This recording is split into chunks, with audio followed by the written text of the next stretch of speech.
il n'y a rien, quoi. Enfin, il n'y a rien d'intéressant, en tout cas. Hein.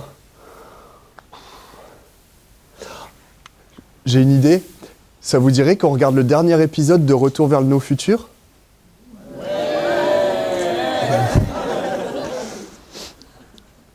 Ouais, donc aujourd'hui, on fait une captation vidéo et on n'a pas de rire enregistré, donc il faudra le faire vous-même. Et ben, c'est parti, alors.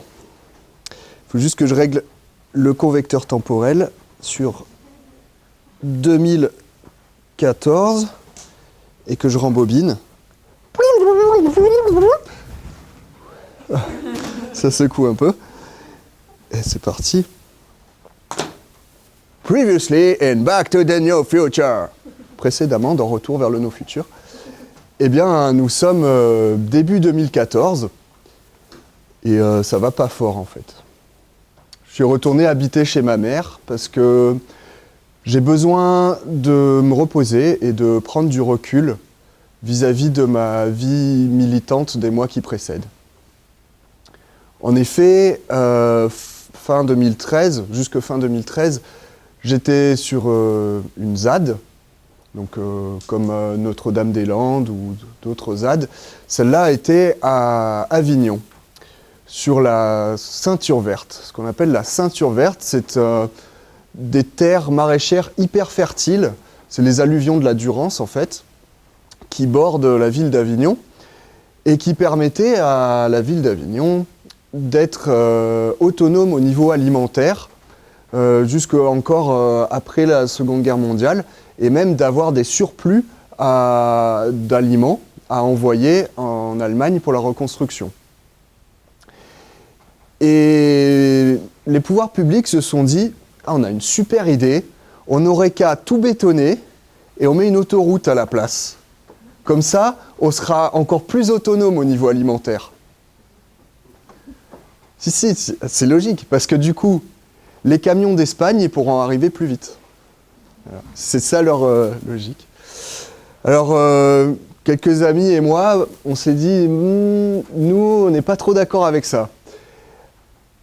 En plus, ils ont demandé l'avis à personne. Bah, nous, on voudrait bien s'opposer à ce projet. Alors, on a commencé à faire du maraîchage sur des terres qui sont sur le tracé de la future autoroute, pour s'opposer de façon symbolique. Et puis, pour s'opposer de façon plus concrète, on commence à squatter, à occuper une maison qui, elle aussi, est sur le tracé de la future autoroute. Comme ça, d'une part, pour pouvoir construire l'autoroute, il faudra d'abord qu'ils nous expulsent pour pouvoir raser la maison, donc voilà. Et puis, en plus, ça nous permet d'être sur place pour faire des actions, pour faire du lien avec les autres personnes qui vivent à Avignon et sur la ceinture verte. Et puis, on a un slogan, c'est « Contre l'autoroute et son monde ». Parce qu'on n'est pas que contre l'autoroute, en fait. C'est pas seulement le projet d'autoroute qui nous embête, c'est tout ce qui va avec. Le capitalisme, la recherche de vitesse et de compétition, etc. Et moi, j'y crois vraiment. Je me dis qu'on est là, pas juste pour empêcher l'autoroute de se faire, mais aussi ça participe de quelque chose de plus large qui correspond à changer le monde, quoi. Et d'ailleurs, comme on vit dans ce squat en collectif, on met en place des outils pour la vie commune, comme par exemple un tableau des tâches à effectuer chaque jour. Donc on a un tableau comme ça avec des cases à cocher et puis marqué, par exemple, sortir les poubelles, nourrir les poules, désherber le jardin, caresser les tomates, arroser le chat, tout ça, quoi. Ce qu'on fait tous les jours. Et au milieu de cette liste, il y a une case aussi à cocher avec marqué « Sauver le monde » 2 fois, chaque jour. Alors, c'est un peu une blague qu'on se fait entre nous, mais pour moi, il y a un bon fond de vérité. Vraiment, je me dis qu'on est là pour sauver le monde, quoi.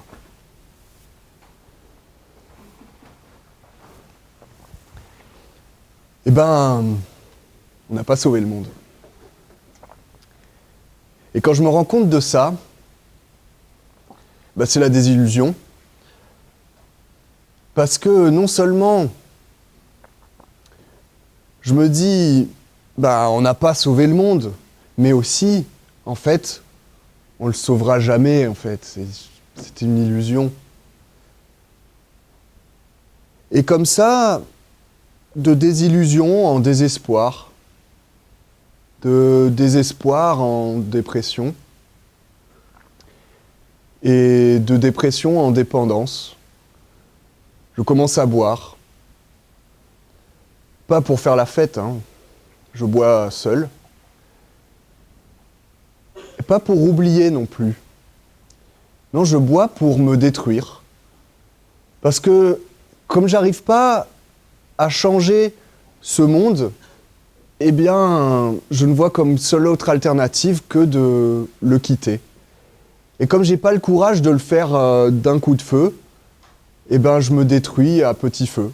Parce que je sens qu'avec chaque gorgée d'alcool fort, j'arrive à détruire un peu plus mon corps.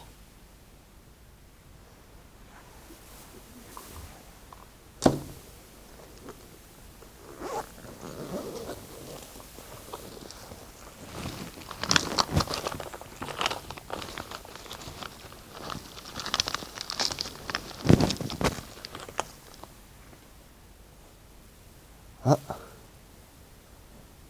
Remède contre le désespoir. Non, je rigole, c'est de l'arnica en fait. Bah non, ça n'existe pas, les remèdes contre le désespoir. Non, puis moi, ce dont j'aurais besoin, c'est de comprendre. J'ai toujours besoin de comprendre les choses. Pourquoi, comment ça se fait, d'où ça vient, etc. Et là, bah, du coup, j'ai besoin de comprendre ce qui m'arrive. Alors, je me documente. Je commence à lire plein de livres. J'en lis. Mon bureau commence à ressembler à ça. Il y a des livres partout. Et puis, quelques bouteilles d'alcool aussi. Et je prends plein de notes. Je note plein de trucs. Et je cherche. Et je me fais un plan de bataille pour mes recherches. C'est grand 1, qu'est-ce que c'est quoi que c'est qui va pas. Grand 2, comment ça se fait, d'où ça vient. Et puis, grand 3, qu'est-ce qu'on peut y faire? Qu'est-ce qu'on peut y changer? Et c'est ça que je suis venu vous présenter ce soir.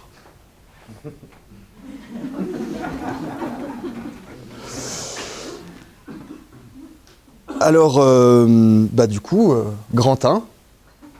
C'était quoi le grand 1? Ok, ça va. Et ben pour ça, je vous propose de regarder l'épisode précédent. Previously in Back to the Near Future. Précédemment, dans Retour vers le No Futur, eh bien, je suis dans cette ZAD, dans ce squat, et là, on va chercher à faire du lien avec les habitants et habitantes de la ville d'Avignon, pour un peu partager pourquoi nous on lutte contre cette autoroute, et puis que les gens nous partagent leur opinion sur ce projet d'autoroute, et aussi qu'on discute de plein d'autres choses qui sont liées de près ou de loin. Voilà, il y a plein de sujets politiques comme ça qui nous intéressent et qui pourraient intéresser d'autres gens. Alors on organise des réunions politiques pour discuter. Et il y a 10 personnes qui viennent. Non, rigolez pas, c'est pas mal, 10 personnes. Pour la ville d'Avignon, voilà. Et en plus, les réunions politiques, c'est chiant, c'est barbant. Alors que quand même, il y a 10 personnes qui viennent, déjà, c'est pas mal, quoi. Mais on se dit, bon, 10, c'est pas assez. Nous, vraiment, on veut toucher plein de monde et vraiment faire du lien. Alors, comme on est des squatteurs, eh ben, on fait des concerts de punk hardcore.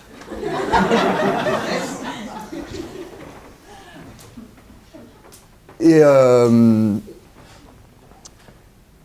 10 personnes qui viennent. Avec des t-shirts marqués Nos Futurs, comme celui-là. Hein. Je l'ai ressorti parce que du coup, là, tous ces trucs-là de désespoir et tout, ça m'a rappelé quand je portais ce t-shirt, là, quand j'étais punk. Nos Futurs, quoi. Voilà, il n'y a pas de futur, pas d'espoir, tout ça, quoi. Bon. Alors on fait ces concerts de punk, il y a 10 personnes qui viennent avec leur t-shirt Nos Futurs. On se dit, bon, on est peut-être allé un peu fort, c'est peut-être pas hyper accessible le punk hardcore. Nous, ce qu'on veut, c'est toucher plein de gens. Alors, on va faire des trucs de culture et de divertissement plus variés et plus accessibles. Et on veut toucher les gens qui vivent dans les HLM non loin de chez nous, les étudiants de la fac, les bourgeois du centre-ville, tout le monde. Alors on fait plein de choses, ça va du spectacle de marionnettes pour enfants, au concert de hip-hop, en passant par de la musique acoustique, etc., etc. Et ben, il y a 10 personnes qui viennent, avec des t-shirts Nos Futurs, en plus. Enfin, les 10 mêmes, quoi. Et puis, on se dit aussi, on veut faire du lien avec notre voisinage. Parce qu'en fait, on n'occupe pas la seule maison qui est sur le tracé de la future autoroute. Il y a d'autres maisons et puis des fermes aussi, dans lesquelles des gens vivent encore, propriétaires ou locataires, et qui sont voués à être rasés pour construire l'autoroute. Et donc l'État veut exproprier ces personnes, c'est-à-dire leur donner de l'argent pour leur racheter leur maison, mais de force en fait. Ils n'ont pas le choix, ils dégagent, quoi. Et quand on en parle avec ces personnes, il y en a qui nous en parlent avec des larmes dans les yeux, parce que c'est la maison où ils sont nés, ou bien c'est la ferme sur laquelle travaillaient leurs parents et leurs grands-parents. Et ils n'ont pas envie de partir, ils n'ont pas envie que tout ça disparaisse, que ce soit rasé pour laisser la place à une autoroute. Et il y en a qui nous en parlent, mais littéralement en pleurant, quoi. Alors on se dit, on va les aider. On a un petit peu des contacts, on va se renseigner. Il y a sûrement quelque chose qu'on peut faire sur le plan légal, juridique. Alors, on contacte des avocats spécialisés sur la question des expropriations. Et un avocat nous répond et nous dit « Écoutez, c'est la première fois que je vois un dossier aussi facile à défendre, hein. Non, parce que vraiment là, c'est dans la poche. Vous voyez, ce projet d'autoroute, il tient pas la route. Vraiment, c'est dans la poche. Écoutez, au minimum, on peut obtenir que l'État doive payer plus à ces braves gens pour les exproprier. Et du coup, ça pourrait faire que ça devient trop cher et l'État, il pourrait plus faire le projet. Et puis même, il y a de bonnes chances pour qu'on arrive à faire annuler carrément la procédure d'expropriation. Non, vraiment, je vous dis, c'est dans la poche. Alors, on va voir nos voisins, nos voisines, on leur dit, en fait, vous pouvez vous opposer, et y a des démarches à faire que nous, on ne peut pas faire à votre place. Vous avez juste à appeler cet avocat, il va vous expliquer. Voilà, il y a juste à appeler. Personne n'a appelé. Personne. Et puis un matin, à 6h du matin, on dormait encore. La porte d'entrée vole en éclats, il y a du verre partout. On se réveille en sursaut. Qu'est-ce que c'est? Qu'est-ce que c'est? C'est les flics qui viennent nous expulser.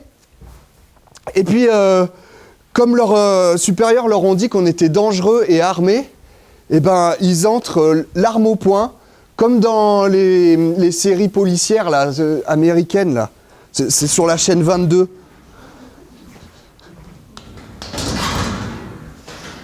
Ils ont pété la porte comme ça. Voilà, sur la chaîne 22. Du coup, ils entrent... Police! Police, police, personne ne bouge! Police, mettez-vous à terre! Police, personne ne bouge! Couvre-moi, je monte à l'étage! Police, personne ne bouge! Police, mettez-vous à terre! Couvre-moi, je vais faire une roulade arrière! Et c'est comme ça qu'à 6h du matin, je me retrouve avec un flingue braqué sur moi au pied du lit. La journée commence bien. Et puis tout s'enchaîne très vite, on nous fait lever, habiller, descendre, sortir, signer ici. Non, non, lisez pas, signez. Et puis c'est là qu'on prend conscience de l'ampleur du dispositif. Alors nous, on était 8, dont 2 poules et un chat. Et en face de nous, il y avait plus d'une centaine de représentants de l'État. Entre les 70 gardes mobiles avec leurs carapaces là et tout, la police municipale, la police nationale, la BAC, les RG, des techniciens de la police avec une mallette avec plein d'antennes qui brouillent les ondes des téléphones portables pour qu'on puisse pas appeler nos amis en renfort. Vous savez, ceux avec les t-shirts No Future, là, les 10. Une représentante de l'État, une représentante de la préfecture, la chef des déménageurs qui emmène toutes nos affaires au garde-meubles, l'huissier avec ses assistantes, EDF, j'ai plus assez de doigts, EDF pour couper le courant, et puis des ouvriers avec leurs machines qui, dès que tout est sorti de la maison, commencent à la démolir et emmènent les gravats. Et le jour même, le soir même, il n'y a plus rien. Un terrain vague, tout plat comme ça. Il reste rien. Tout net, tout lisse.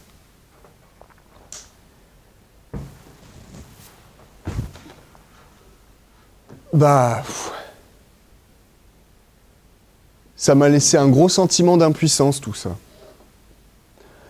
Et même un double sentiment d'impuissance. Parce que nous, qu'est-ce qu'on a réussi à faire?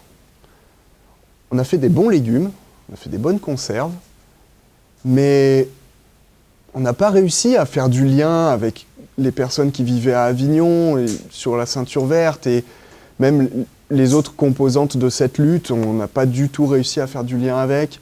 Et du coup, on se sentait très seul et isolé face à... en face, l'État, ils sont forts, ils sont nombreux, ils sont armés, et puis ils ont la loi de leur côté. Du coup, gros sentiment d'impuissance.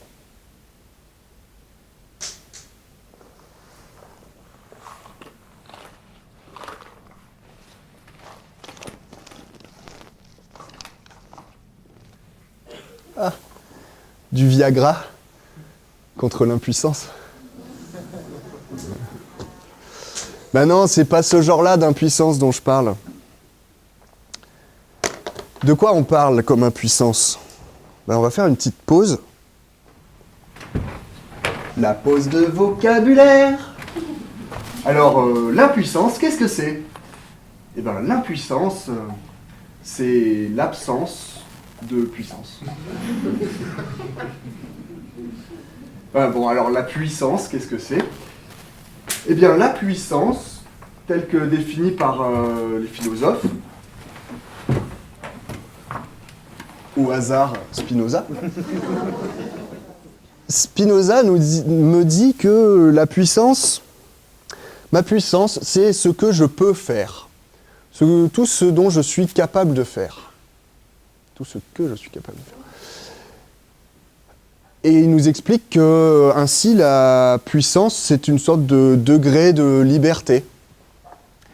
Et il nous démontre que la puissance, c'est l'essence même de tout ce qui existe, et qu'au final, la recherche de puissance, donc la recherche de liberté, d'accroître sa puissance, c'est le but de la vie, pour faire simple.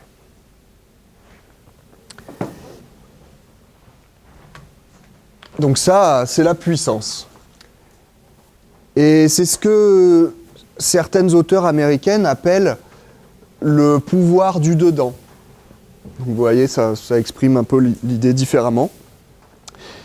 Mais elles sont obligées de trouver des noms différents pour dire pouvoir du dedans et pouvoir sur, etc. Parce qu'en anglais, il y a un seul mot, power. Power. Mais en français, on est gâté. On a deux mots. On a puissance et on a pouvoir. Et pouvoir, on le définit autrement. C'est le pouvoir sur quelqu'un ou sur quelque chose. Et donc le pouvoir, eh bien, c'est la puissance de modifier la puissance de quelqu'un ou quelque chose d'autre. C'est-à-dire, si j'ai du pouvoir sur toi, Arnaud, eh bien, ça veut dire que j'ai la puissance de modifier ta puissance. Si quelque chose ou quelqu'un a du pouvoir sur moi, cette chose a la puissance de augmenter ou diminuer ma puissance. Voilà. C'est ça le pouvoir. Revenons-en à la puissance. La puissance, c'est le but de la vie, nous dit-on. Ben alors, je vais essayer d'augmenter ma puissance. Ben comment je peux faire ? Plusieurs stratégies s'offrent à moi. Par exemple, je peux utiliser du pouvoir sur toi, Marina, pour réduire ta puissance. Et comme ça, augmenter la mienne proportionnellement. Pas très sympa, mais ça peut marcher. Et ça, c'est ce qu'on appelle... Vous avez une idée ? Ouais. Ou la compétition. Essayer d'avoir plus de puissance en diminuant celle des autres. D'avoir du pouvoir sur les autres. Ou bien, autre stratégie, Vivien, je peux utiliser ma puissance pour la conjuguer avec la tienne pour que nous augmentions nos deux puissances ensemble. Et par la même occasion, donc, la mienne. Ça, c'est ce qu'on appelle la coopération. Voilà. Donc, j'ai plusieurs stratégies possibles pour augmenter ma puissance. Ben, laquelle choisir ?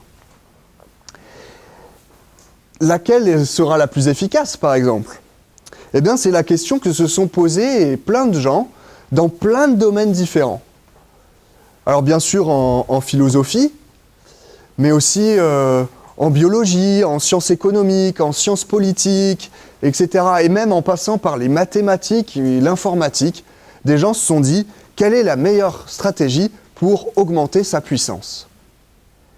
Eh bien, ils sont tous tombés sur la même conclusion. C'est la coopération qui marche le mieux pour augmenter sa puissance. Ben voilà.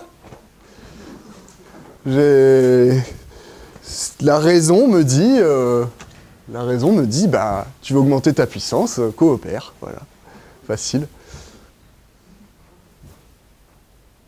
Ben oui, mais, alors, parce que, ben oui, pourquoi ? Parce que, alors, mais non, mais parce que, pourquoi alors il y a autant de compétition et de rapports de pouvoir et de domination, etc. dans le monde, si, même d'un point de vue égoïste, c'est la coopération qui marche le mieux. C'est pas logique, c'est complètement absurde. Ouh là là. Oh, ça me fout mal au crâne. Ouais, enfin, en même temps, ce dont j'ai besoin, c'est de comprendre, en fait, comment ça se fait. C'est tellement absurde. Je ne suis pas le premier à me trouver ça absurde.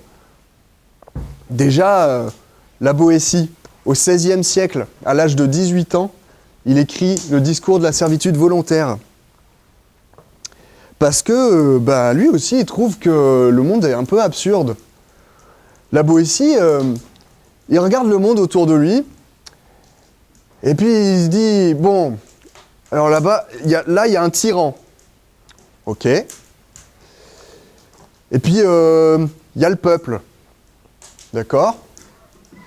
Alors, le tyran, il tyrannise. Et le peuple, il est dans la mouise. Ok. Admettons. Mais il est tout seul, le tyran, se dit la Boétie. Lui, il est tout seul. Et le peuple, ils sont pleins. Et il lui pète pas la gueule. Il comprend pas la Boétie. Je trouve ça absurde. Non mais, sérieux? Lui, vraiment, c'est la soumission. Il comprend pas.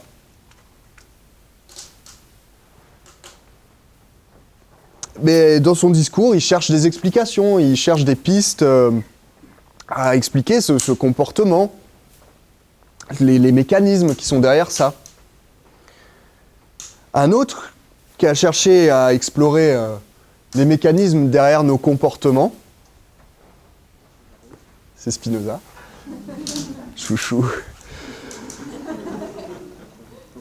Spinoza, il est considéré comme le père fondateur de la psychologie, de la psychanalyse, de la psychiatrie, parce que il a cherché à décrypter les mécanismes mentaux qui sont derrière nos comportements. Et moi, quand je rencontre Spinoza, ça a été un bouleversement. Ça m'a vraiment changé ma vie. Parce que, alors déjà dans la forme, l'œuvre principale de Spinoza, l'Éthique, son sous-titre, c'est « À la manière des géomètres ». L'Éthique, écrite à la manière des géomètres. Qu'est-ce que ça veut dire? Ça ne veut pas dire qu'il a écrit avec un niveau à bulle. Ça veut dire plutôt à la manière des cours de géométrie au collège. Peut-être des mauvais souvenirs. Mais c'est-à-dire où il cherche à tout démontrer. Il n'y a rien qu'il affirme comme ça, qui sort de nulle part. Non, tout est soigneusement, rigoureusement démontré. Et ça donne une sorte de force à son texte, une limpidité. Et moi, quand je lis ça, je me dis « Ah bah, mais c'est évident, mais c'est trop vrai, c'est trop ça !» Et dans ma tête, ça fait « C'est genre trop bien, quoi !» Alors ça, c'est sur la forme. Et dans le fond, c'est bourré d'idées qui vraiment me révolutionnent ma façon de voir le monde et mon rapport au monde. Et ça me change ma vie tellement, quoi. La première de ces choses, c'est le déterminisme. Alors, on va faire une petite pause là-dessus.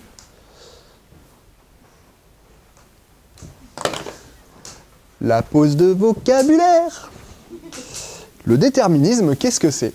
Le déterminisme, c'est quand Spinoza me dit « Bon, mes actions, leur cause, c'est mes décisions. Si je fais ça, c'est parce que j'ai décidé de faire ça. Donc, mes actions sont causées par mes décisions, c'est mon libre arbitre, voilà, très bien. » Que nenni! Que nenni, nous dit Spinoza. Non, non, non, non, non. Attends. Ok. Tes décisions sont les causes de tes actions. Mais tes décisions, elles ont aussi une cause, qui a une cause, qui a une cause, qui a une cause. Et si on remonte comme ça le fil des causes, on se rend compte que toutes nos actions, toutes nos décisions sont dues à des causes qui sont extérieures à nous-mêmes. Et c'est ça le déterminisme, c'est que nos comportements sont déterminés par des causes extérieures. Alors pour Spinoza, le déterminisme est total. C'est-à-dire qu'il n'y a pas de libre arbitre. Toutes nos actions, comportements, décisions sont entièrement déterminés par des causes extérieures. Alors, c'est peut-être pas facile à avaler, et vous avez le droit de ne pas être d'accord. C'est pas grave pour la suite de ce que je vais raconter. Par contre, peut-être qu'on peut se mettre d'accord sur le fait qu'il y a au moins un déterminisme partiel, c'est-à-dire que mes comportements, mes actions sont en partie déterminés ou influencés par des causes extérieures? Je ne sais pas si ça vous irait. Parce que, en tout cas, si vous n'êtes pas d'accord avec ça non plus, et que vous pensez que on est des individus comme ça, complètement libres, au milieu de rien, il n'y a rien qui m'influence, rien, vous allez être d'accord avec rien de ce que je vais dire après.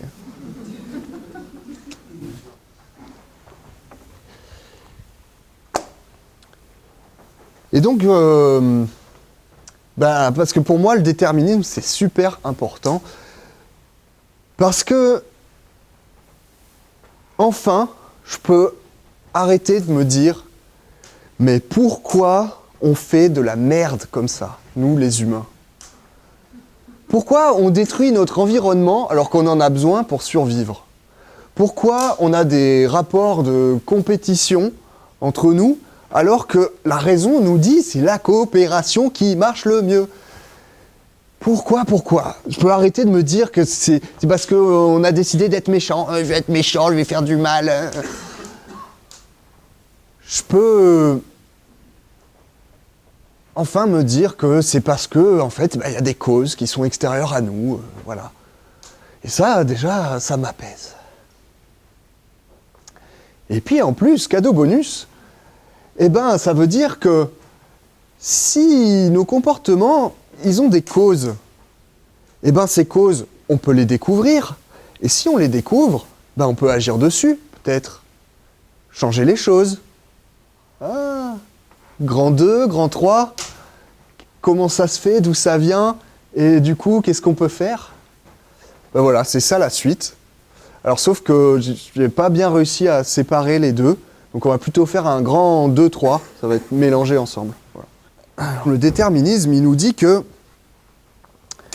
on n'est pas des individus comme ça, au milieu de rien, avec rien qui nous influence. On est des individus dans une situation. C'est-à-dire que ce qui va influencer mes comportements, c'est à la fois mon individualité, ma biologie, mon histoire personnelle, etc., et la situation autour de moi. L'histoire du monde, les autres autour de moi, la société, la météo, voilà, le temps qu'il fait, le hasard, les accidents, plein de choses. Et cette situation dans laquelle je me trouve, elle a un très fort pouvoir sur mes comportements. Elle va beaucoup influencer ma puissance et mes comportements de coopération ou de soumission ou tout autre. Voilà. Je vous donne un exemple. On va remettre un coup la chaîne policière.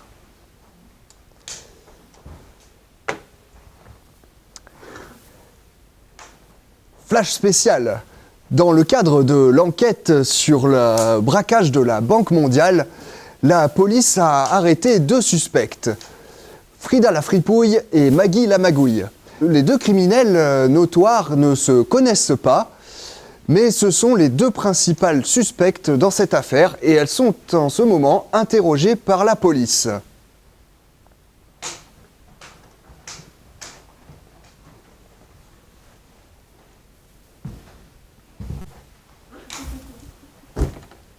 Alors, Frida la fripouille, on t'a bien attrapé, hein?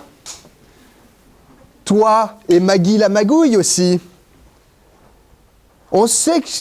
Enfin, moi je suis sûr que c'est une de vous 2 qui a fait le coup. Ouais, on n'a pas de preuves, ok. Mais c'est pas grave. Parce que je vais te dire un truc. Pour ça, vous risquez 8 ans de tôle. Et puis, de toute façon, si vous nous dites rien, on trouvera bien un petit truc. On trouve toujours un truc. Et puis, comme ça, tu auras 1 an de tôle. Et puis, tu sors pas d'ici libre. Tu vas direct en prison.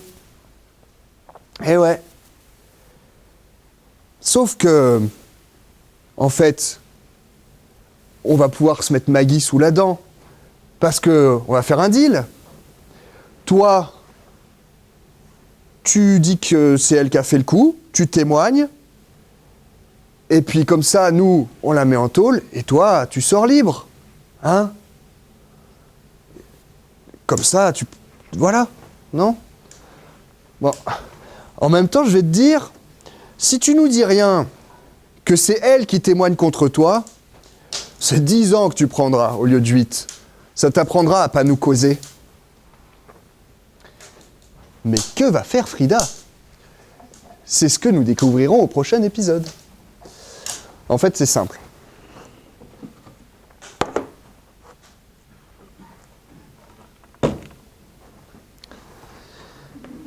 Frida, elle a le choix entre deux options. Tout le monde voit, hein? Soit elle témoigne contre Maggie, soit elle se tait.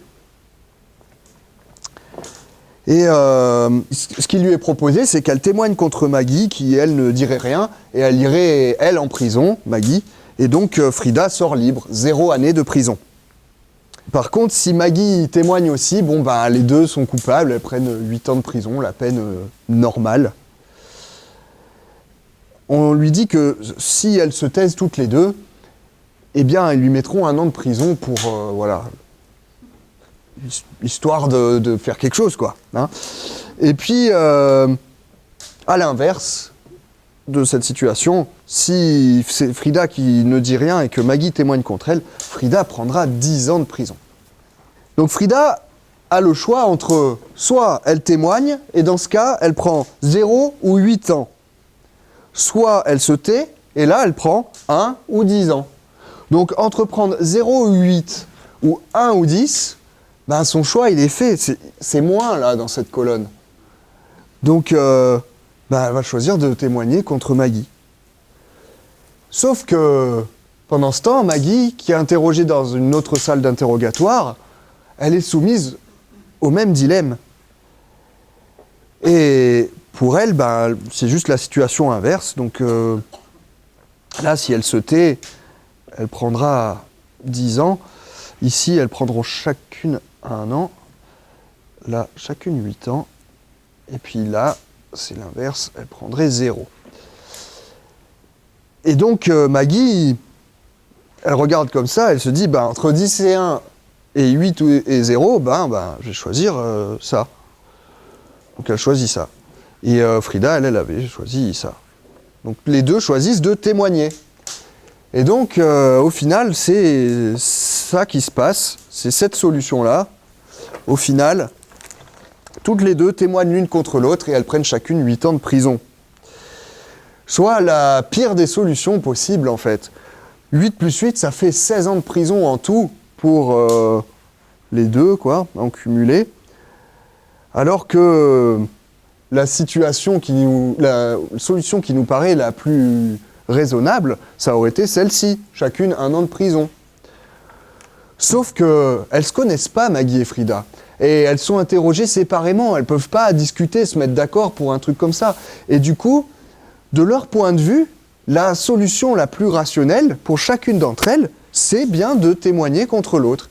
Et c'est comme ça que la situation crée le fait qu'on se retrouve dans quelque chose d'absurde où en fait, mais c'est parce que la solution la plus rationnelle pour chacune d'entre elles donne au final la solution la moins rationnelle collectivement. Voilà, c'est ça le pouvoir de la situation.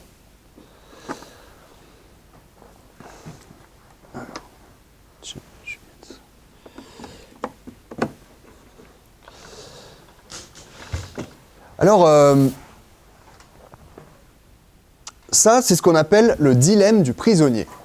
En fait, c'est un exercice, disons, c'est utilisé dans des expériences de psychologie sociale. Alors, pas avec des vraies années de prison, hein. C'est avec des points à gagner ou à perdre, ou des fois des dollars à gagner ou à perdre. Et comme ça, des scientifiques mettent des personnes dans différentes situations pour voir si elles vont plutôt coopérer ou entrer en compétition. Et on observe que les gens coopèrent le plus lorsqu'il y a le plus de liens entre eux.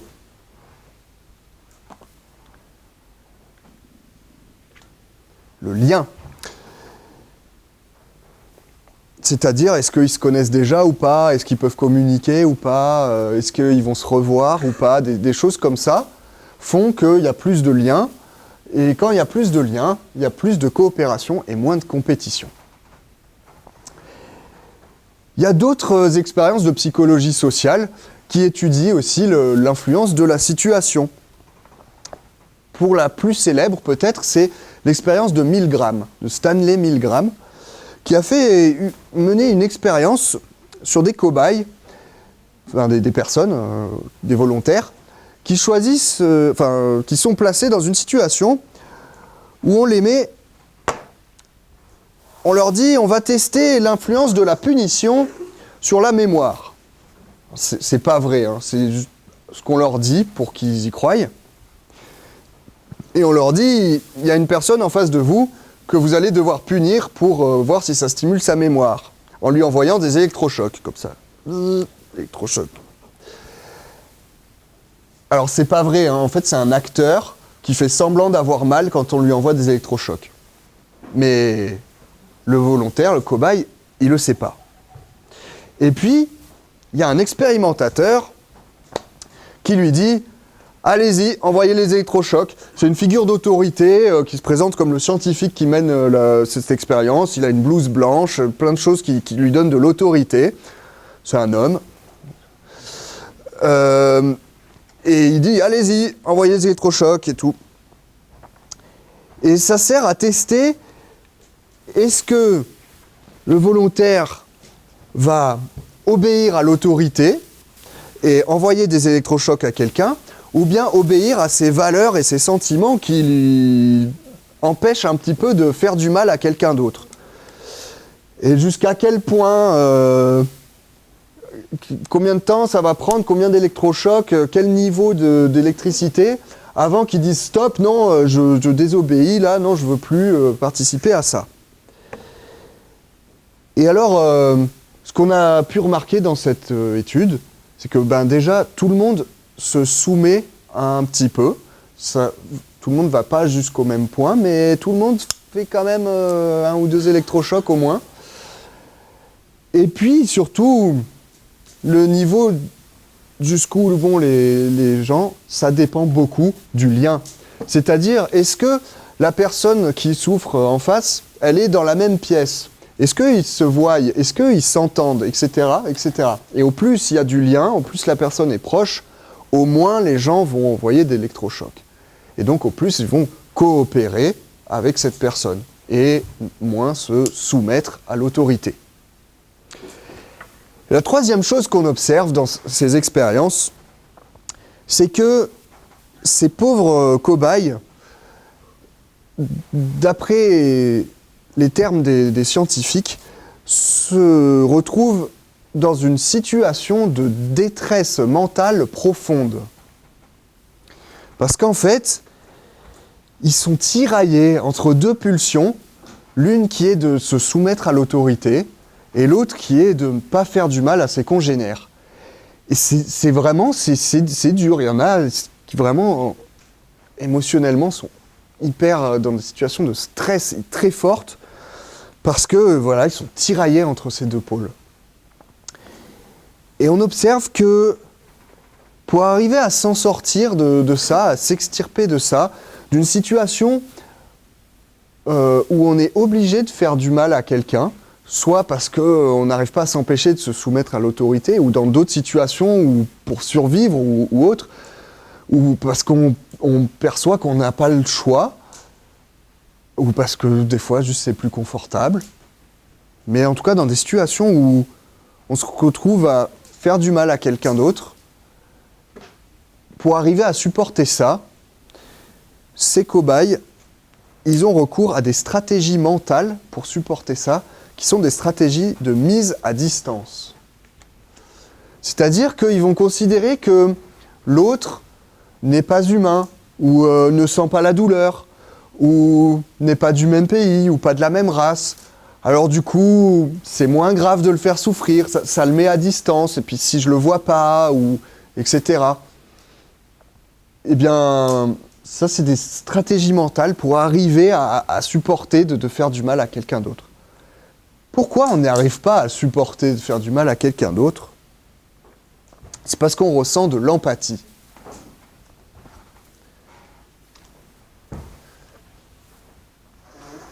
La pause de vocabulaire. Alors, qu'est-ce que c'est l'empathie? Parfois, on pense que l'empathie, c'est savoir se mettre à la place de quelqu'un d'autre. Alors, c'est pas tout à fait ça. Parce qu'il ne s'agit pas de quelque chose d'actif, où je vais chercher à me mettre à la place d'eux. C'est quelque chose de passif, que je ne peux pas éviter, qui est de l'ordre de l'émotionnel. Et c'est le fait que quand je vois une émotion chez quelqu'un d'autre, eh bien, je ressens la même émotion. Par exemple, avec la joie, le rire communicatif, ou avec la souffrance, quand on voit quelqu'un souffrir, ça nous fait souffrir aussi. Et c'est ça qui fait que ces personnes étaient dans cet état de stress, là, de voir quelqu'un souffrir et en plus être la cause de leur souffrance. C'est lié à l'empathie. On va changer les idées avec un autre épisode. Previously and Back to the No Future. Précédemment, dans Retour vers le No Future, Job a décidé d'arrêter de boire. Alors, il va consulter un psychologue dans un centre d'addictologie.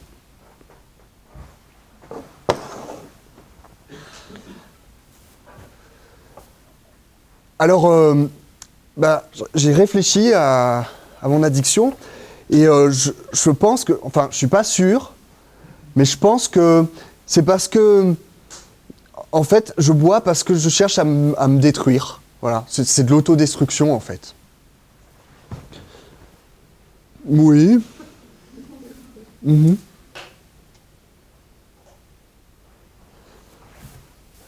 Ah, il faut que je continue de parler.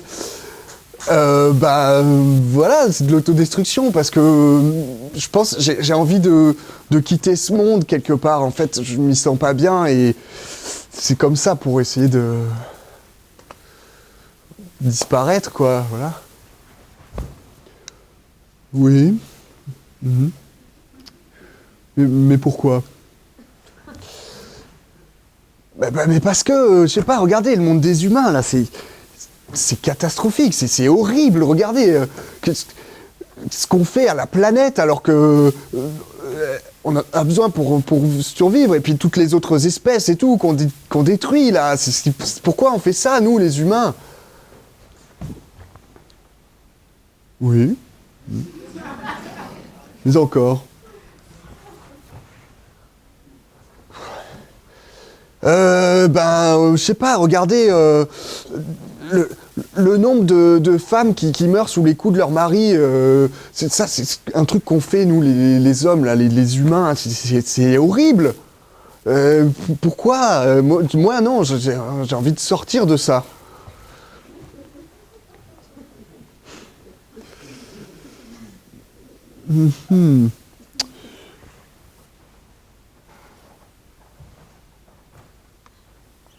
Écoutez, ça fait 10 séances que l'on se voit, et je pense que maintenant, je viens de cerner votre problème. En fait, vous n'aimez pas les êtres humains.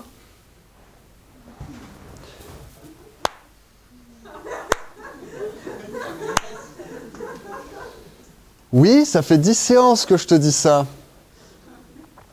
10 séances pour capter, putain. Surtout qu'en plus, c'est pas tout à fait ça, en fait. C'est pas que j'aime pas les êtres humains. J'aime les humains.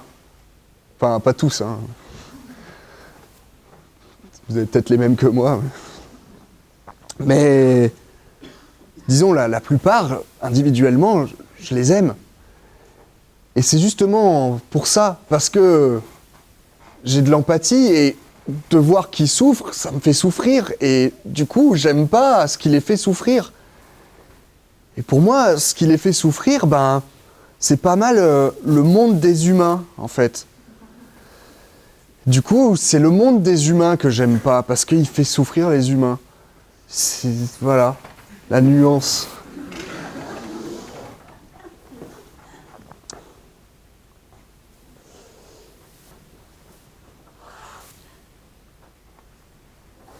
Alors peut-être, on va voir, de la colle, je sais pas ce que ça fout là. Ah! Ah voilà, ah je vois plus la souffrance là, nickel. C'est cool. Ah oui, ouais, marche pas trop bien je crois.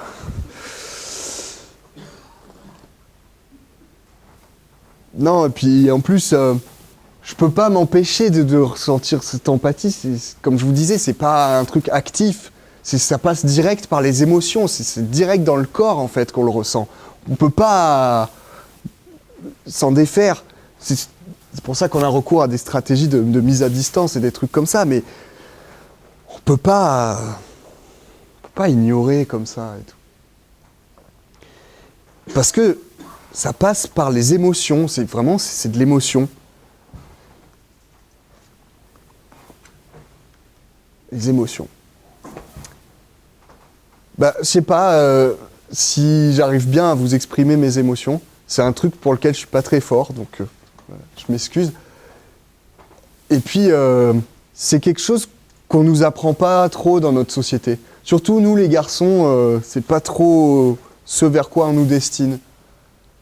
Alors que pourtant, c'est vachement important, les émotions. Spinoza lui-même, chou, nous dit que lui-même qu'il est à fond sur la raison. Hein. Lui, c'est je démontre par A plus B, la raison, c'est la voie de la béatitude. Hein. Béatitude, carrément. Et ben pourtant, lui-même, il dit que les émotions, c'est aussi important. Il dit que le corps et l'esprit sont sur le même plan. C'est comme les deux faces d'une même pièce. Il n'y en a pas un qui doit dominer l'autre. Pour être libre, il ne faut pas que notre raison soit dominée par nos émotions, mais il ne faut pas non plus que notre raison domine nos émotions. Et si on veut être libre vis-à-vis de nos émotions, c'est pas en les cachant, en les mettant sous le tapis, en faisant comme si elles n'existaient pas, en les ignorant, qu'on y arrivera. Ça marche pas. Il faut les reconnaître, les accepter, et c'est ça le premier pas de la liberté, nous dit Spinoza. Il nous dit aussi que les émotions, elles ont un fort impact sur nos comportements, et sur notre puissance. Et que dans cet impact qu'elles ont, la seule chose qui est plus forte qu'une émotion, c'est une autre émotion plus forte. C'est-à-dire que c'est pas en démontrant par A plus B, généralement, le plus souvent, c'est pas en démontrant par A plus B des choses qu'on va faire changer de comportement quelqu'un. Alors, ça serait peut-être intéressant, si on veut encourager la coopération, par exemple, d'avoir des moyens qui passent par les émotions et pas que par la raison. Les émotions, des fois, elles ont même un impact qui se prolonge dans le temps, un impact sur nos comportements qui se prolonge bien dans le temps.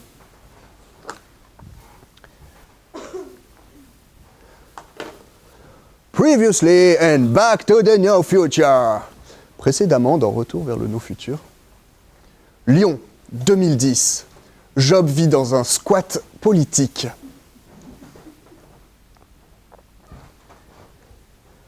Les amis, venez voir. Les amis, venez voir ce qu'on a tagué sur notre porte aujourd'hui. Non, pas le No Future, ça c'est moi, la semaine dernière. Non, là je pense que c'est les néo-nazis du quartier. Ils n'ont pas dû supporter qu'on héberge des transsexuels. Là, ils nous ont tagué « Dégage, sale gauche ». Je sais pas ce que ça veut dire. En plus, il y a 4 fautes d'orthographe en 3 mots. Bon, Ouais, je nettoierai demain, je bosse tôt demain matin, je vais me coucher et je m'en occupe demain, ok? Ouais, bonne nuit.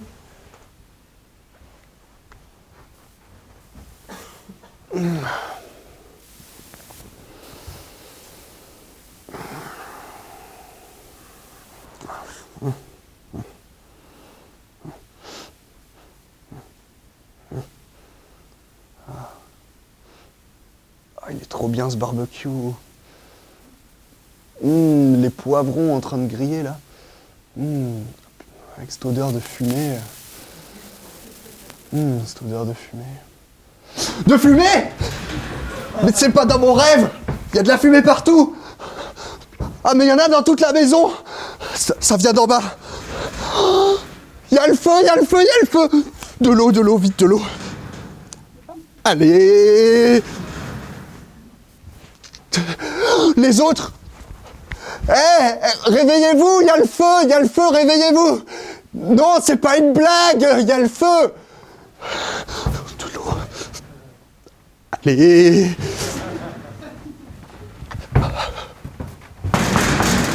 Police! On est avec les pompiers! Ah oui, Non, mais attendez, il faut que j'enlève la barricade! D'habitude, on veut pas que vous rentrez. Hein.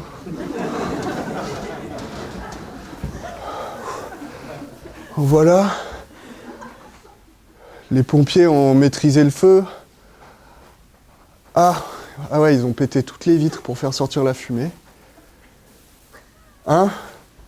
Ah bah oui, vous voulez en profiter pour nous contrôler, bah, vous allez pas manquer l'occasion, c'est sûr. Voilà mes papiers. Non, on va pas vous dire merci en plus. Allez, dégage.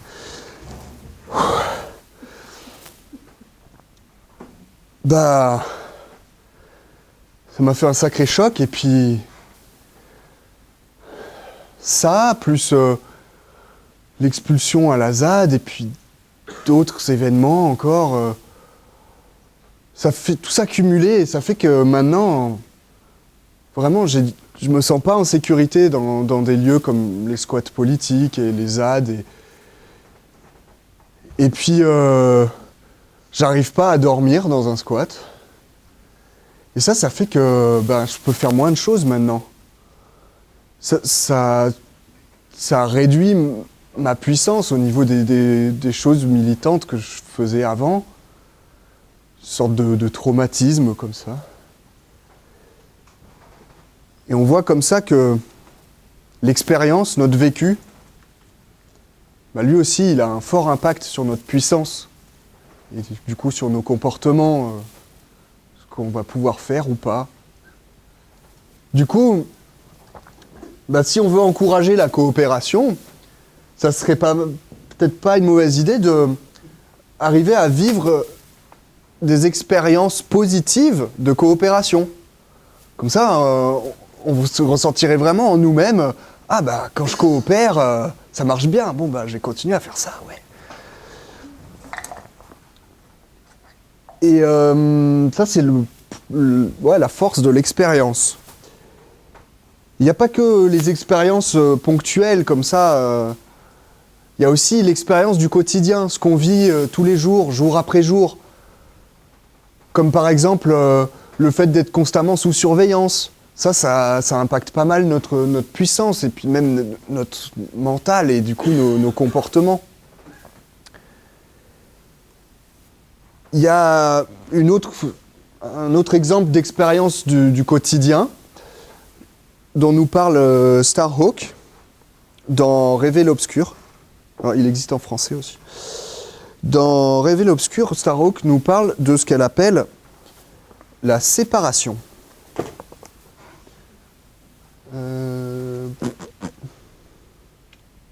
Qu'est-ce que c'est? La pause de vocabulaire. Alors Starhawk nous dit dans Rêver l'obscur que la séparation, c'est le fait que, dans nos sociétés occidentales actuelles, on est séparés à 3 niveaux. On est séparés de nous-mêmes, de nos émotions. On est séparés des autres, du collectif. Oups. Merci. On est séparé du collectif. Par exemple, on peut vivre dans un immeuble sans rien connaître des personnes qui habitent à 3 mètres de nous. On est aussi séparé du reste de l'univers, de l'environnement, de notre environnement, de la nature. Par exemple, bien souvent, ce qu'on a dans notre assiette, on ne sait pas exactement d'où ça vient, qui l'a fait, où ça a poussé, etc. Et Starhawk nous dit que cette expérience quotidienne de la séparation, elle a un fort impact sur notre santé mentale. Ça cause pas mal de troubles psychiques qu'on observe dans nos sociétés occidentales. Peut-être on pourrait utiliser de la colle pour...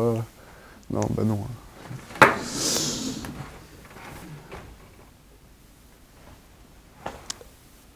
Alors, au moins, d'où ça vient, cette séparation ?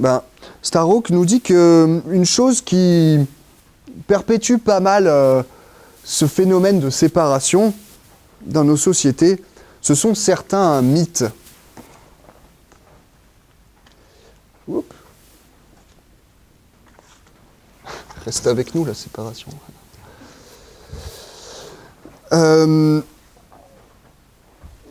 La pause de vocabulaire. Qu'est-ce que c'est un mythe ? Un mythe, c'est une croyance collective qui n'est pas basée sur la raison et qui a un fort pouvoir sur nos comportements collectifs. Il y en a de toutes sortes, des mythes. Il y a par exemple le mythe de la valeur de l'argent. Il y a le mythe de la réussite par la compétition. Il y a les mythes alimentaires. Vous connaissez bien ici. Et puis, pour les plus célèbres peut-être, les religions. J'ai été longtemps religieux. Je suis né, j'ai grandi dans une famille chrétienne protestante évangélique.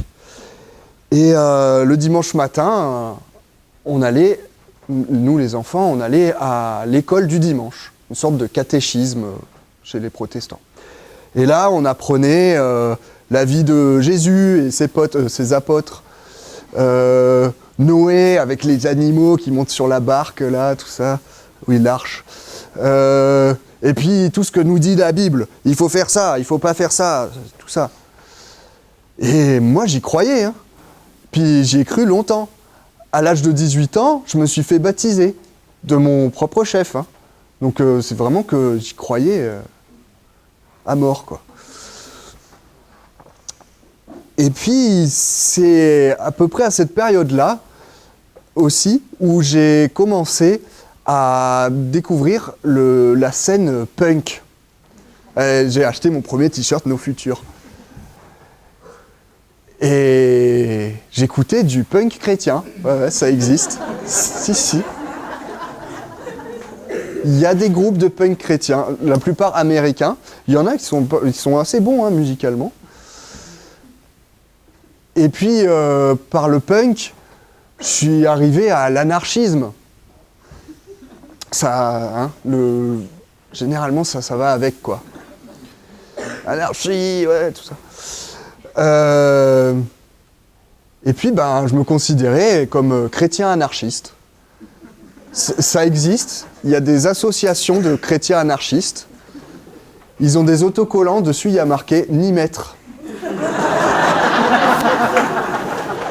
C'est vrai, hein. C'est vrai.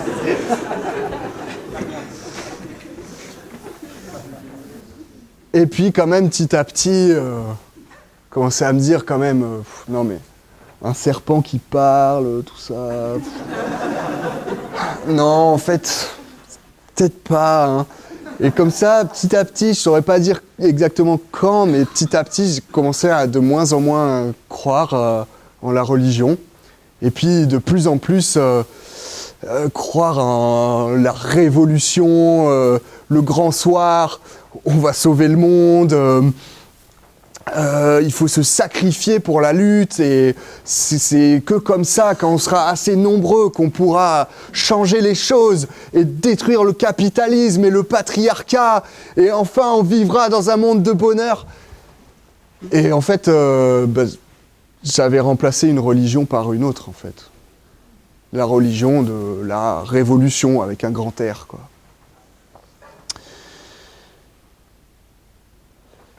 Et c'est pour ça que quand cette illusion-là aussi, elle s'est dissipée, je suis tombé de haut, quoi.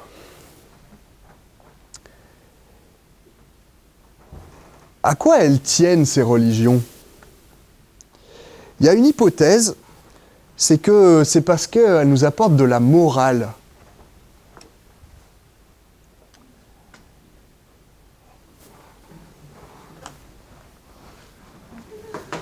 La pause de vocabulaire. La morale, c'est un système de prise de décision. Un système de prise de décision qui ne repose pas sur la raison, mais qui repose sur le fait qu'il y a quelque chose qui nous dépasse, au-dessus de nous. Alors, ça peut être Dieu, ça peut être la force de l'histoire, ça peut être la révolution. Quelque chose qui est au-dessus de nous et qui nous dit « ça c'est bien ». Ça, c'est pas bien. Bon, alors, je vais faire ça, alors. Sans plus y réfléchir. Et à la morale, on oppose l'éthique. C'est le titre du livre de Chouchou, Spinoza. L'éthique... c'est un autre système de prise de décision dans lequel, au lieu d'avoir quelque chose au-dessus de moi qui me dit d'avance ce qui est bon ou pas, eh bien, je vais utiliser ma raison pour réfléchir et me dire, dans telle situation, qu'est-ce qui serait bon que je fasse pour les autres, pour moi-même, et en prenant en compte le fait que je fais partie d'un monde avec d'autres gens, d'autres animaux et tout et tout. Et pour faire ça, j'ai besoin de nourrir ma raison avec de la connaissance. Et remplacer un peu certains des mythes par de la vraie connaissance qui va me rendre plus puissant et plus capable de prendre des décisions éthiques et en utilisant mon raisonnement. Tout ça, les mythes, les croyances collectives, le corpus de connaissances qu'on peut avoir, la morale, et tout ça, ça fait partie de ce qu'on appelle la culture. Une des définitions de culture. Dans le sens d'avoir une culture commune, des valeurs, des choses dans lesquelles on croit, etc., qui sont collectives. Et cette culture, elle fait partie de ce qui fonde une société. Et les sociétés, la société, elle a, elle aussi, un fort impact sur nos comportements et sur notre puissance. Ce pouvoir, elle l'a à travers les traditions qu'elle peut nous imposer, à travers les normes qu'elle peut nous imposer. Les normes. Les normes, elles ont un fort pouvoir sur nous aussi, et sur notre puissance. Parce que si on n'est pas dans la norme, tout devient plus difficile. Trouver du travail, du coup avoir à manger, trouver des amis, pour avoir des relations sociales, et du lien affectif, etc. Quand on est hors norme, ça devient plus difficile. Et du coup, ça donne du pouvoir à la norme. Parce que, ainsi, la société peut nous dire « conforme-toi, sinon tu vas galérer ». Sauf que y a des gens qui ne peuvent pas ou ne veulent pas se conformer à la norme. Et pour ces personnes-là, c'est difficile. Cette norme, ou les normes, ça fait partie de ce qu'on peut appeler le pouvoir diffus. La pause de vocabulaire. C'est la dernière. Le pouvoir diffus, c'est le fait que... Alors, il y a le pouvoir souverain, c'est le roi ou l'État ou quoi, qui est au-dessus de nous, comme ça. Et puis, il impose son pouvoir, qui descend par sa police, etc. Et maintenant, ce pouvoir, il s'est diffusé dans la société. Et on l'a, nous, intégré. On a comme un flic dans la tête maintenant. Et puis aussi, le pouvoir, il nous traverse et il est dans nos rapports les uns les unes avec les autres. Et comme ça, on reproduit les modèles de pouvoir. Et tout ça, ça fait une assise bien forte pour le pouvoir souverain qui, lui, en fait, il n'a plus grand-chose à faire. On fait nous-mêmes la police entre nous, etc. Par le biais des normes, par exemple.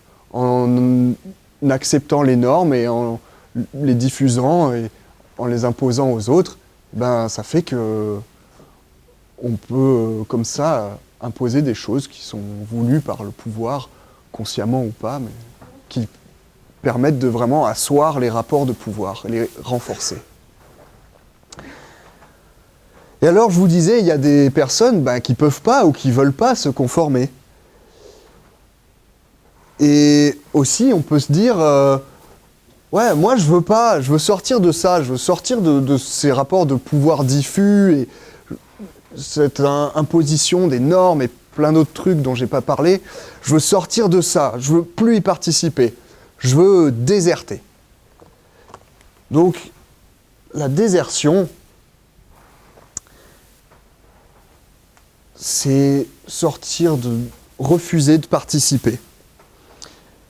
Et moi, encore régulièrement, j'ai des tentations de la désertion ultime, de vraiment quitter la société pour toujours, et comme ça, moi, je participe pas à ça. Il y a aussi, on n'est pas obligé d'en arriver jusque-là. Il y a aussi des personnes qui sont dans la désertion radicale. Ils vont vivre tout nus dans les bois, plus de rapport avec la société. On n'est pas non plus obligé d'en arriver jusque-là. On peut vivre des expériences de désertion dans son quotidien, dans son immeuble, avec ses voisins ou avec ses amis, et faire déjà des petites choses pour essayer de sortir des rapports de pouvoir interindividuels, des normes, etc. Moi, j'ai expérimenté ça dans les squats et les ZAD et d'autres lieux collectifs comme ça, dans lesquels j'ai pu voir beaucoup de personnes qui étaient en dehors de la norme, plus que dans le reste de la société.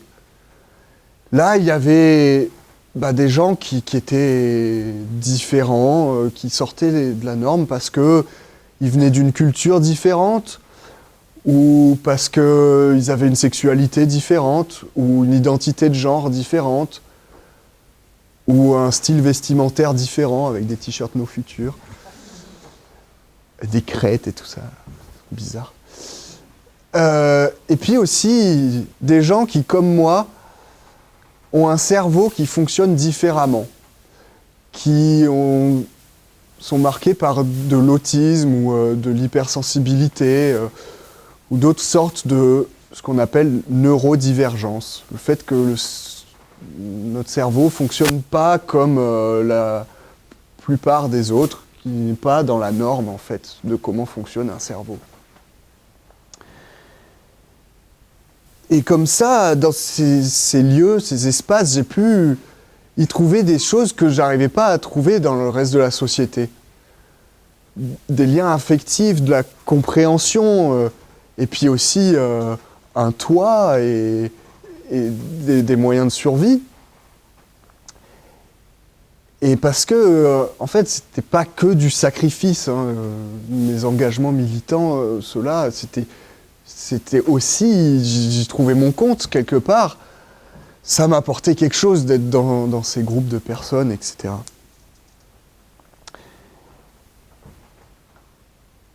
Et parce que ces expériences de désertion, souvent, elles servent aussi à combler nos besoins.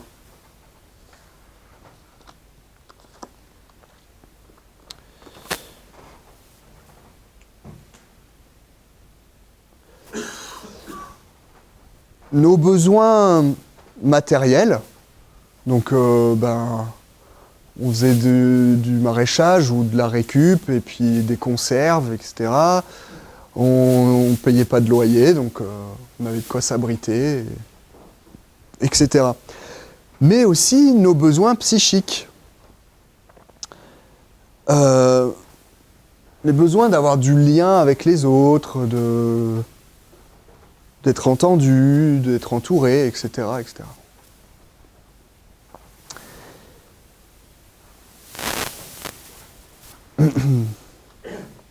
On reviendra sur les besoins.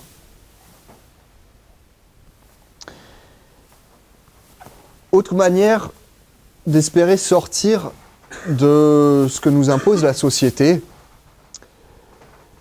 c'est d'espérer qu'elle s'effondre. Attendre la catastrophe. Moi, j'attends la catastrophe. Alors, dans l'imaginaire punk, c'est vachement développé. Je sais pas si vous avez vu des pochettes d'albums de crust ou de hardcore. On y présente beaucoup l'apocalypse, etc. Et en fait, de toute façon, à mon avis, ça nous pend au nez. Je dis ça, je dis rien. Et pourquoi la catastrophe, ça peut nous permettre de sortir de la société?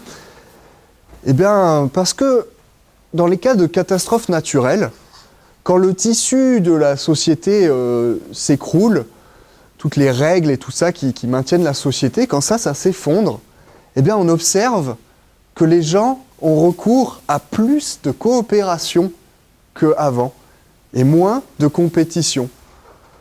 Par exemple, il y a des gens qui ont observé ce qui s'est passé après l'ouragan Katrina aux États-Unis. Je ne sais pas si vous vous rappelez. Il y a plein d'exemples. Il y a des bouquins là-dessus et tout. Quand la société s'écroule, eh bien, il y a plus de coopération. Et du coup, moi, ça me donne envie qu'elle s'écroule vite. Donc voilà, ça c'est la catastrophe qui nous pend au nez, pour laquelle il faudrait peut-être qu'on se prépare aussi. Parce que quand le litre d'essence va augmenter, c'est déjà fait, quand ça va devenir plus difficile d'avoir à manger, parce que beaucoup de ce qu'on mange c'est fait avec du pétrole, enfin c'est pas fait avec du pétrole, on utilise du pétrole pour le faire, eh bien ça va impacter nos besoins. Et donc peut-être qu'il faut se préparer à arriver à subvenir à nos propres besoins, arriver à plus d'autonomie.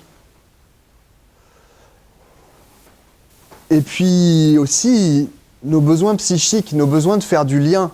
Parce que quand ça va devenir plus difficile d'avoir à manger, eh ben, ça serait peut-être bien qu'on ait déjà mis en place des stratégies, des mécanismes, des fonctionnements collectifs qui font qu'on ne va pas s'entretuer pour le dernier bout de pain, mais plutôt coopérer pour faire plus de pain. Donc voilà, aussi de l'autonomie dans nos modes d'organisation, dans nos collectifs. Parce que les besoins, ils ont un fort pouvoir sur nous aussi. Parce que, prenons un besoin, manger. J'ai besoin de manger pour survivre. Si je dépends de quelqu'un d'autre pour ce besoin, cette autre personne ou entité peut me dire « Hop, hop, hop, hop, tu fais pas ça, tu continues à bien faire ce que je te dis, sinon moi je te file plus à bouffer. » Du coup, j'ai pas le choix. Faut bien que je mange. Et c'est comme ça que beaucoup de gens se retrouvent à faire un travail qui détruit l'environnement, ou qui les détruit, ou qui détruit les autres, ou les trois à la fois. Parce que, il faut bien manger, il faut bien nourrir sa famille. Ça, c'est le pouvoir par le biais des besoins. Et c'est mis en lumière par la phrase « du pain et des jeux ». C'est quelqu'un qui est au pouvoir qui avait dit, c'était un empereur romain, je crois, je suis pas sûr, qui avait dit pour maintenir la population sous notre pouvoir, fournissons-lui du pain et des jeux. Donc du pain, les besoins physiologiques, à manger, se protéger des intempéries, tout ça, et des jeux. Alors des jeux, ça pourrait vouloir dire pour les abrutir, mais aussi des jeux, c'est du divertissement, c'est de la culture, c'est des choses qui comblent nos besoins psychiques. Et donc, si on veut se défaire de ce pouvoir des besoins, essayons d'aller vers plus d'autonomie pour nos besoins physiologiques et pour nos besoins psychiques, pour arriver à sortir un peu de notre souffrance psychique ou ne pas y rentrer. D'ailleurs, vous avez vu là-dedans, j'ai pas trouvé grand-chose. Hein. J'aurais pu trouver du PQ pour les besoins. C'est bon, je l'ai faite.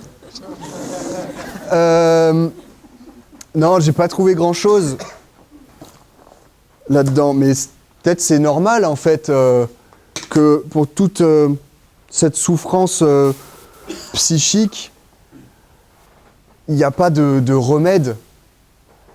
Parce que dans le monde actuel, en tout cas dans les sociétés occidentales, on voit de plus en plus de cas de souffrance mentale, que ce soit de la dépression ou d'autres maladies mentales. Et puis aussi de plus en plus de comportements d'autodestruction, que ce soit des addictions ou de l'automutilation ou des comportements à risque, des tentatives de suicide. Il y en a de plus en plus. Et on n'en sortira pas tant qu'on continuera de considérer qu'il y a un remède, ou qu'on continuera de considérer que ça vient uniquement de l'intérieur de la personne, qu'elle est responsable de sa souffrance, uniquement elle, et que c'est elle qui doit changer. Moi, je pense plutôt que ça vient de la situation, du système, et que c'est ça qui doit changer. Alors moi, j'ai envie de changer le système. J'ai envie de changer de t-shirt aussi. J'ai envie de remplacer ce t-shirt-là, Nos Futurs, par un autre t-shirt que j'avais quand j'étais punk, avec un autre slogan du mouvement punk. Combattons le système, changeons le système.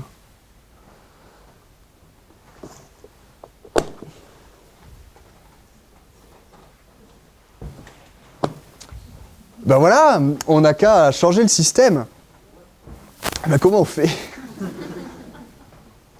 Et bien là, on a quelques pistes quand même de choses qui peuvent influencer nos comportements, influencer le système, nous donner plus ou moins de puissance. Regarde, par exemple, je sais pas, on n'a qu'à essayer de créer plus de liens en inventant nos propres cultures, grâce à de la connaissance basée sur l'éthique et puis la raison. Comme ça, on irait vers plus d'autonomie, on ferait de la désertion pour se préparer à la catastrophe, tout ça, on l'enlèverait, c'est pas bon.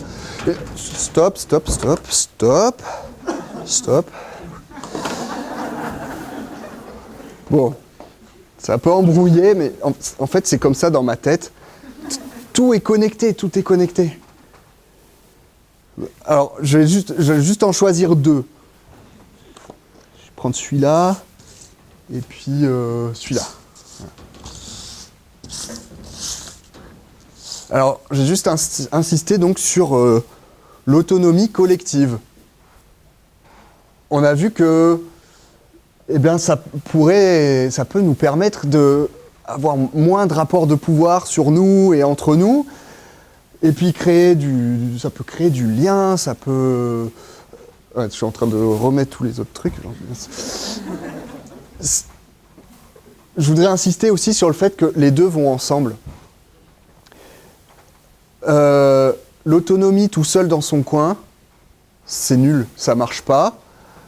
On a besoin des autres, on ne peut pas tout savoir soi-même, on a besoin des autres pour savoir faire d'autres choses et pour collectivement, c'est mieux, on peut faire plus de choses, on est plus fort, quoi. Et puis, un collectif qui ne serait pas autonome, eh ben, ça ne fonctionne pas très bien. S'il dépend d'autres choses qui ont du pouvoir sur lui, eh ben, ça le rend moins bon. Et donc, si on veut se dire, bon, bah, qu'est-ce que je peux faire, moi, demain, eh ben, si je suis déjà dans des démarches d'autonomie, bah, je peux essayer de le faire plus collectivement. Ou si je suis déjà dans des trucs collectifs, je peux essayer de faire que mon collectif soit plus autonome. Ou si je suis déjà dans l'autonomie collective, ben, je peux essayer de voir qu'est-ce qui pourrait créer plus de liens, par exemple, ou d'essayer d'inventer une culture, ou diffuser de la connaissance. Il y a plein de choses qu'on peut faire, et à partir de là où on en est, en fait. On pourrait donner plein d'exemples concrets. L'autonomie collective, bah, par exemple, c'est quelque chose qu'on expérimente ici, au Valence Atelier Libre. Collectivement, comment se rendre plus autonome sur les savoir-faire, etc. C'est aussi l'association pour laquelle je travaille, Catalyse. C'est notre but, c'est d'apporter plus d'autonomie. Et c'est à ça qu'on travaille. Et il y a plein d'exemples précis, techniques qu'on pourrait donner. Il y a vraiment plein de choses à faire. Alors, en fait, ça fait beaucoup.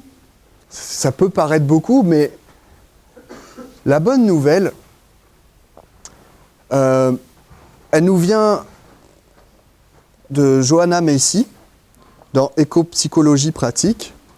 Une idée qui a été reprise aussi par le magazine Tumult grenoblois, dans le numéro 10. C'est l'idée que les actions qu'on peut mener pour aller vers plus de coopération, ou sauver la planète, ou des choses comme ça, ces actions-là, elles se rangent en 3 catégories.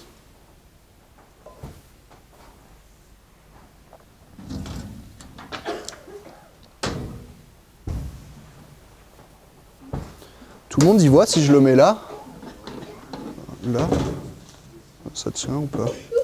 Non, ça tient pas. Bon. Je vais le tenir, moi.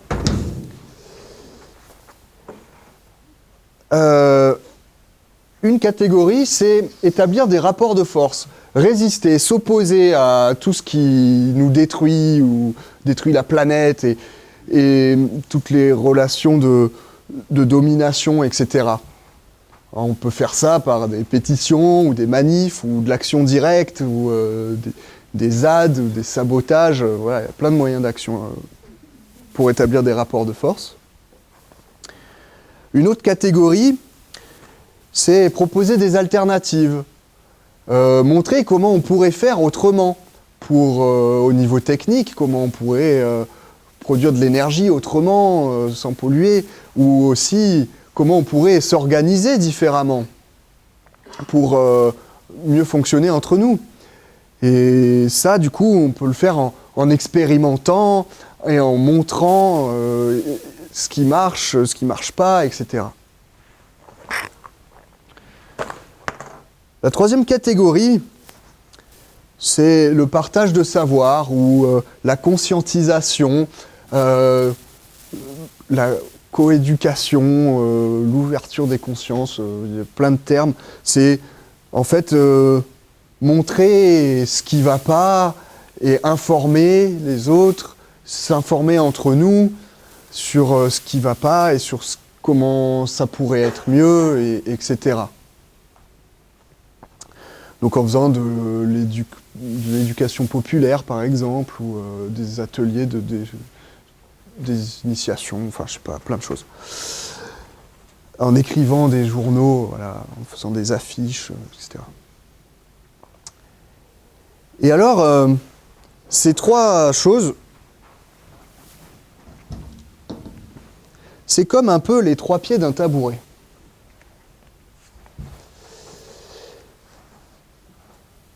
Il y en a un, c'est les rapports de force, l'autre, c'est les alternatives, et puis l'autre, c'est partage de savoir, conscientisation. Et pour que le tabouret y tienne, eh ben, il faut trois pieds. Si j'en enlève un, ça ne tient pas. Donc ça veut dire qu'il faut les trois. Mais ça ne veut pas dire qu'on doit tous être dans les trois, en même temps, de front, comme ça. Ça veut dire, au contraire, la bonne nouvelle, c'est que on peut être dans un des trois, et puis être content qu'il y ait d'autres gens qui soient dans un autre pied. Et ça veut dire que ça sert à rien de dire ouh, les méchants zadistes, vous êtes violents, c'est pas ça qu'il faut faire, et venez avec nous faire de l'éducation. Non, ça sert à rien. Ça sert à rien non plus de dire ouais, les planqués avec vos alternatives, venez sur les barricades, c'est là que ça se passe pour le changement et tout. Ça non plus, ça sert à rien. Non, au contraire, on peut plutôt avoir de la gratitude pour le fait qu'il y ait des gens qui fassent des choses différentes de nous, des choses qui complètent ce que nous on fait. Et qui font que les trois pieds du tabouret existent. Et que du coup, ça tient. Et puis aussi, ça veut dire que on n'est pas obligé d'être sur le même pied tout au long de sa vie. Moi, regardez, je change de pied des fois. Hop. Non, moi, j'ai changé de pied, j'ai changé de catégorie d'action pendant ma vie. Au début, j'étais dans les rapports de force, sur les ZAD, les squats et tout ça. Et puis maintenant, dans ma vie quotidienne, avec l'asso pour laquelle je travaille, on est plutôt dans les alternatives. Et puis, ce soir, devant vous, je suis plutôt dans le partage de savoir. Et donc maintenant, il est temps de passer à l'action et d'éteindre la télévision.